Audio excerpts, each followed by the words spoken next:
Yair Lapid, thank you very much for being with us here on Euronews. You're the former Finance Minister of Israel. You're here in Brussels for meetings with high-level EU officials. It appears the ties between Israel and the EU at an all-time low, and with the United States as well, between the United States and Israel. My first question to you really, though, is just so people, our viewers, get and understand who you are. Mm-hmm. Who are you and what do you stand for? Why did you enter politics? Well, I'm here first to represent my country in tough times. I find, if to take note of the way you have decided to start this interview, I find it hard to believe that we are in such a tough spot with the European Union, or always the Americans, since we are under attack. So why attacking the ones who are under attack? My people are being stabbed in the streets of Jerusalem and Tel Aviv.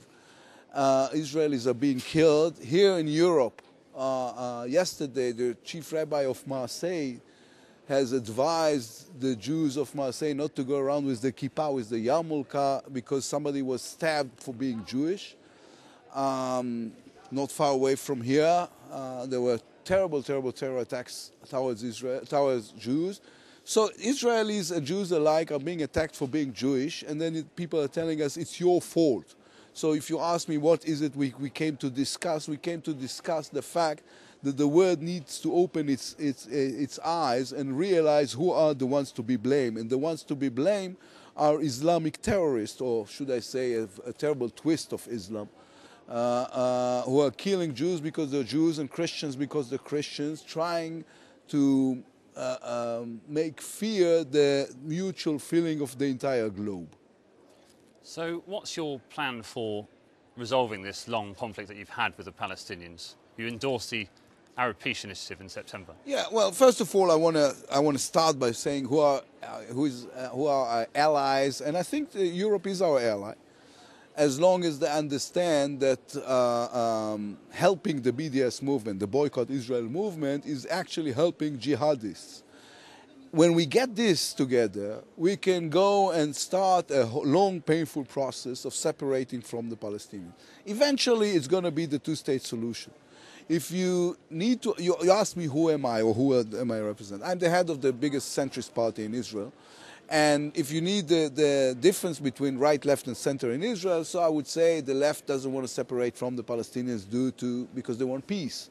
And the right doesn't want to separate from the Palestinians because of the settlements. You want peace? And I want to separate from the Palestinians. But not peace? I don't think peace will happen in the near future. I think we should hold our hands on our weapons for a long, long time. But I want a separation from the Palestinians under the two-state solution. And I want the Israeli Defense Army to be able to operate everywhere, because we still remember the trauma of 2006, the disengagement, in which we did everything the entire world has asked us to do. We left the Gaza, we left behind us 3,000 greenhouses, and instead of building hospitals and schools, the Palestinians built terror tunnels and training camps for Islamic Jihad and shot over 20,000 missiles towards Israel. You say you left, but I mean you still control the airspace, the borders, the territorial waters. So you left, but in a sense you're... Well, as I was saying, more than 20,000 missiles were shot towards Israel, were fired at Israel. There are terror tunnels. There are constant terror attacks on Israel. Yesterday, they found a huge explosive bomb on the border, trying to make sure they'll kill as many civilians as possible. You tell me, how would England, France, Belgium will react to somebody who's firing 20,000 missiles towards their territory? I would imagine they will do worse things than we are doing. We are still doing everything within international law. We are trying to do our best in order to not harm the innocent. But we want to protect our people. Every country should. So what is your solution? You came here to explain about how do we resolve this conflict that's been going on for decades? And you endorsed the Arab Peace Initiative in September. So I'm trying to tease out of you what elements of that you see. What we should do, so as I was saying, I came here because I want to fight the Boycott Israel movement, and it needs to be done here. But In last September, I have offered a plan which says we have to go to a regional summit, Cairo, Riyadh, and have 3 tables, an Israeli-Palestinian table, and an administrative table, which will be on the form of the P5+1, and an Israeli-Arab table, Saudis, Jordanians, Egyptians, Gulf countries. And these 3 have to work together in order to achieve a multi-sided peace or agreement that will allow us on one hand to separate from the Palestinians and on the other hand to normalize our relations with the more moderate Arabic countries. So how are you going to do that? I mean, the Arab Peace Initiative talks about Jerusalem, 1967 borders. Yes, you know what, even when I talk to the Saudis, they understand these are not the final, this is points we need to get to, but the way that they're saying this is the framework of the things we think we should talk about. I said this is nice and dandy. I think Jerusalem is not to be divided. There's some way I don't think the British are willing for London to be divided. Well, there's no competing claim on London, is there? No. Well, if you go back to the Blitz, there used to be. So I'm telling you, what we need to do is to go back to the table and negotiate, and they have to understand we have red lines as the same way they do. So what are your red lines? But I'm not going to discuss the red lines on international television. This is what negotiations are for. As I was saying, one thing they have to understand, Jerusalem is not to be divided. There'll be no right of return. That we will not let our country be swapped by they talk about a just settlement for the refugee question in that UN resolution. Yes, and there's no mention of a right to return in that UN resolution. This is true, meaning whatever the solution is, it's going to be in the future Palestinian state, not in Israel. Why did you not support the Arab Peace Initiative when you were in government? Why did you wait? I don't understand. If you described it at the Brookings-Saban conference as Israel's only priority. Now, if something's that important, surely you would have come out so strongly whilst you're in government, or even toppled it earlier, because you've sat alongside some pretty right-wing politicians. True. Just to correct you on a small thing, I've said among other things, but there are other priorities. ISIS is a priority, Jabhat al-Nusra is a priority, right. Hamas in Gaza is a priority. Aside from that, in the government I sat in, and it is not without connection to the fact we were there, was engaged in a negotiation. We were it was the CARE initiative. We were trying to create a framework, and this government was negotiating with the Palestinians, trying to reach an agreement. I was part of the negotiation team. I'm telling you, we were very serious about it. But then in March 2014, all of a sudden, Abu Mazen and President Abbas went to the White House, sat with President Obama, and said we decided not to take the CARE initiative, not to take the framework, and not to continue with the negotiation, and everything stopped. Short after, the government fell, and we didn't have a chance to renew the negotiation. So if you ask me, yes, we were engaged in negotiation that failed. But you have to keep on trying, because the other possibilities are worse. We don't want to live with 3.5 million Palestinians. We don't want to have... What? Why not? Because it's a Jewish state. Because my father didn't come to Israel from the ghetto in a boat in order to live in a binational state. He came to live in the only place on earth the Jews have independence in, and we have to keep it this way. In order to keep it this way, we have to separate from the Palestinians. It's not because I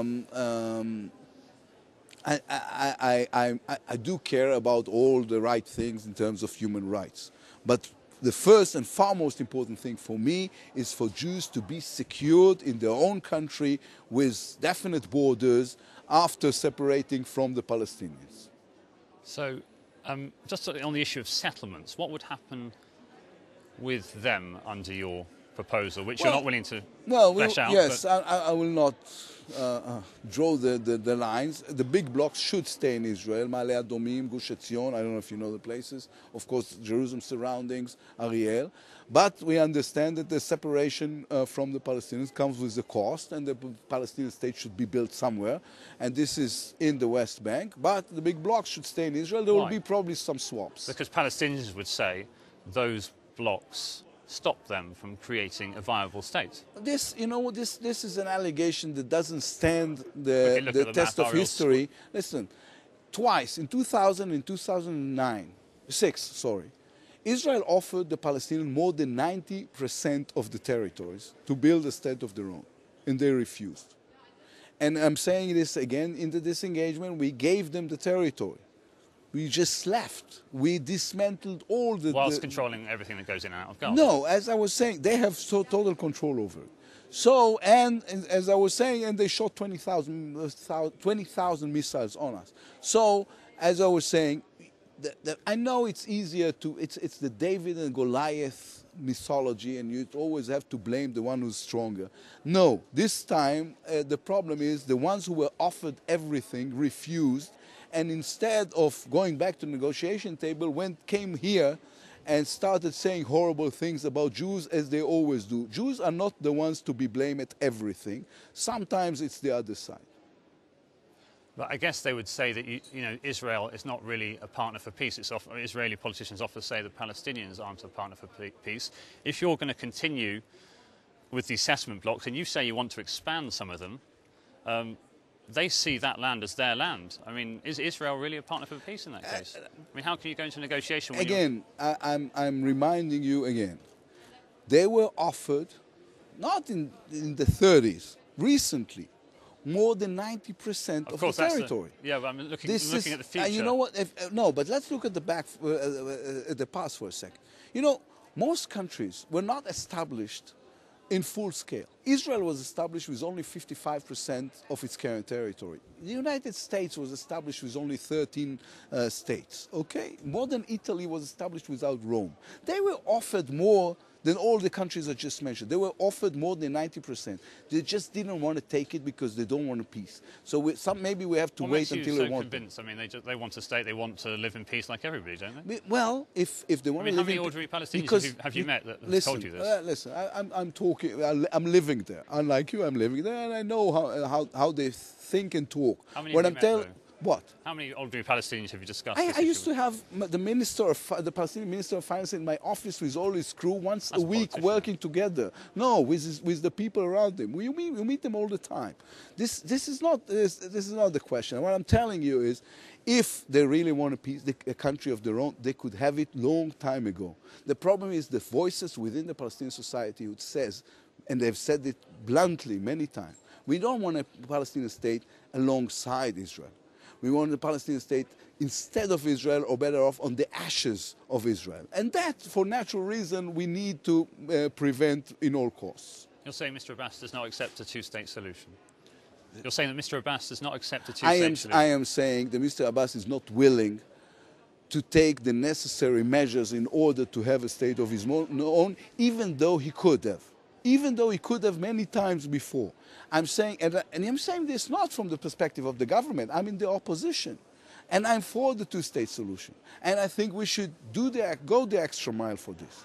I'm just saying somebody on the other side have to understand that they have a duty on this as well. Instead of victimizing themselves forever, they should go forward and say, okay, this is what we are willing to sacrifice and give in order to have peaceful states, one next to the other.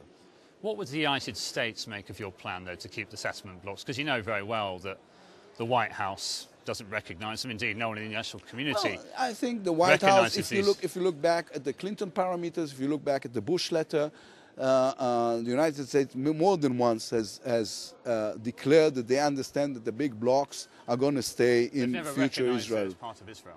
They have always said, at least in the past decade or so, they said we have to acknowledge the fact that there have been changes in the area, and there will be swaps, and they understand that the big blocs are going to stay in Israel. You said in one of your newspaper columns that 4% of the country shouldn't decide the direction Israel goes in. Is that really what's happening here, though, that you're having to sew up votes with the settlers? Is that why you support these settlement blocks? No, what I'm saying is, whatever decision my country will make, and as I was saying, I'm all for the possibility that in the future Israel will separate from the Palestinians. Whatever decision the country makes, all citizens will have to obey. This is how countries work. This is how functional societies, functional democracies work this way. There is strong, and they are entitled to have strong resistance as long as everything is legal. They are entitled to have different opinions. But when push comes to shove and the decision was made, all Israeli citizens will have to obey, as they did in this engagement. What's the difference between you and Prime Minister Benjamin Netanyahu? He's much taller than me. Aside from that, I think, as I was saying, I put out a plan. I said, here's the plan, here's how we're going to do it. You like the plan? Fantastic. You don't like the plan? You have reservations, let's talk it over. Here's the plan of how to bring back law and order and to separate from the Palestinians. So on the political level, I will not say anything bad about him when on foreign soil, because I made it into a rule. He's my prime minister. Give the kingdom lots of the kingdom. Can I maybe quote the speech then in Bar Ilan? You said he's failed with a diplomatic process As with I the was Palestinians. saying, there's a difference in what I will say in Hebrew in Israel and what I will say in English abroad. He's my prime minister. I didn't vote for him, but he's my prime minister, and one should respect this. Aside from that, if you ask me what the difference is, that I have a plan how to separate from the Palestinians and the will to do it. I just don't really see what the difference is, because, I mean, Mr. Netanyahu is also supportive of these settlement blocks. And I guess from someone from Europe would find it very strange that an Israeli centrist would take that position. Well, you know, I wrote a long time ago, I wrote that the tragedy of our region is the fact that everybody knows how the Israeli-Palestinian conflict will end, but very few people understand how long will it take. So we don't, the things we do not know is how many people are going to die and how much time is going to pass before it happens. What will happen in the end is inevitable, because if we want to keep Israel as a Jewish state, we need to separate from the Palestinians. If we want to keep Israel as a secured Jewish state, we need to separate from the Palestinians. So if you ask me what is the difference is the will, the ability, and the way to put plans that will make this happen. Just on how that conflict ends, you said in an interview with Der Spiegel in May 2008, you said the greatest tragedy of the Israeli-Palestinian conflict is everyone knows how it will end. We will divide up the region. Mm-hmm. Israel will return most of the West Bank. And the Palestinian flag will fly on public buildings in East Jerusalem. Yeah, this will not happen. So why did you change your mind? What was the turning point? Well, why did you change your mind? Well, you know what? I have a lot of suspicion towards people who never change their mind. Jerusalem is the ethos that Israel is built on. When you go into politics, you see a lot of things differently than you do when you're writing a column on a weekly basis. I'm telling you, Jerusalem is not to be divided. And I think the majority of Israelis feel the same. It will come with a price. There will be in future negotiation a price for this. But Jerusalem is not to be divided. It's going to be tough negotiations by the sounds of it. And we want just to move on to... Yes, I'm a tough negotiator. Just to move on to the issue of EU labelling. Been a decision in recent months, going back to the issue of settlements, to label products coming out of those areas. What's your take on that? I think it's a horrible decision. Why? First of all, it's not a very professional one. For example, to start with, they have included in this decision the Golan Heights. That has nothing to do with the conflict. There's not a single Palestinian living in the Golan Heights, and even if we wanted to give back the Golan Heights, there's no one to give the Golan Heights to. It's on the border of Syria. Who are we going to give it to? Hezbollah, Jabhat al-Nusra, which is Al-Qaeda affiliated, Assad. Of course, no, but everybody understands there's no. So why do you put them within this framework? So it's not a very professional decision the way we see it. And besides, if you are doing this in order to push Israel towards negotiation about our borders, why are you pre-ruling those borders by this decision? How do you see the relationship going forward with the EU and Israel? Well, I think there's a lot of room to improve. I think there are people here who are not anti-Israeli. I think Secretary Mogherini, who I met today, is a friend, is a true friend, and we should work with her, clarifying the fact that the EU is not for the BDS movement, boycotting or delegitimation of Israel. I think we had a very, very positive conversation about this. I have a very positive conversation about this with Elmar Brock, the head of the Foreign Committee here. So we need to work together to make sure that even if we had disputes, these are disputes between friends. I mean, but the EU officials would say there is no boycott. I mean, Israeli products from the settlements can still be sold in Europe. Yes, what boycott? yes. Listen, No country likes the idea that somebody is telling her how sovereignty should be conducted. We are a sovereign country, we are a law-abiding democracy, and we are saying this is part of Israel for the time being, maybe in the future not. So, I mean, there's something very condescending about the concept of telling us how our borders should be shaped from the convenience of somebody's European home. Yair Lapid, thank you very much for this interview. Thank you.